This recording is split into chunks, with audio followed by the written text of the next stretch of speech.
இது ஒரு பெண்மணியுடைய உண்மையான வாழ்க்கை சம்பவம். அந்த பெண்ணுக்கு தலைமுடி ரொம்பவுமே அடர்த்தியாக நீளமாக இருக்கும். அவங்க தன்னுடைய வாழ்க்கையில அந்த முடிய தலை சீவும் போது அடிக்கடி அவங்க என்ன பண்ணுவாங்கனாக்கா, அதை ரெண்டா வகுந்து அவங்களுடைய முடிய முன்பக்கம் கொண்டு வந்து அந்த மார்பகம் பக்கம் மறைச்சு மறைச்சு பாத்துக்கிட்டே இருப்பாங்களாம். அப்போ இத பார்க்கக்கூடிய அவங்க அவங்க கிட்ட கேக்குறாங்க, ஏன் இந்த மாதிரி அடிக்கடி உங்களுடைய முடிய வகுந்து அதை முன்னாடி பக்கத்துல கொண்டு வந்து மார்பகத்தை மறைச்சு மறைச்சு பாத்துட்டு இருக்கீங்கம்மா அப்படின்னு சொல்லி கேட்கும்போது, அதுக்கு அந்த பெண்மணி கொடுக்கிற பதில், நம்முடைய மரணத்துக்கு பிறகு இந்த மாதிரி தான் நம்மளுடைய முடிய ரெண்டா வகுந்து அதை முன்னாடி பக்கத்துல வச்சு நம்மளுடைய மார்பகத்தை மூடின மாதிரி நமக்கு கஃனிடுவாங்க.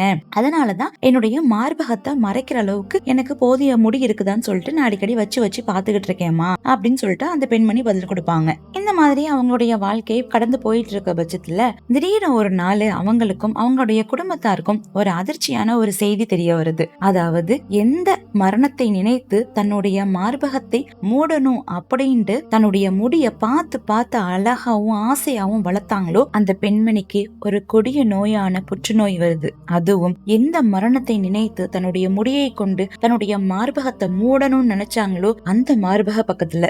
அதன் பிறகு அந்த பெண்மணிக்கு என்ன நடந்துச்சு, யார் அந்த பெண்மணி, இதை பத்தின ஃபுல் வீடியோ பார்க்கணும்னாக்கா ஆரோ மார்க் பிளிங்க் ஆகிற பிளேஸ்ல உள்ள வீடியோவை கிளிக் பண்ணி பாருங்க.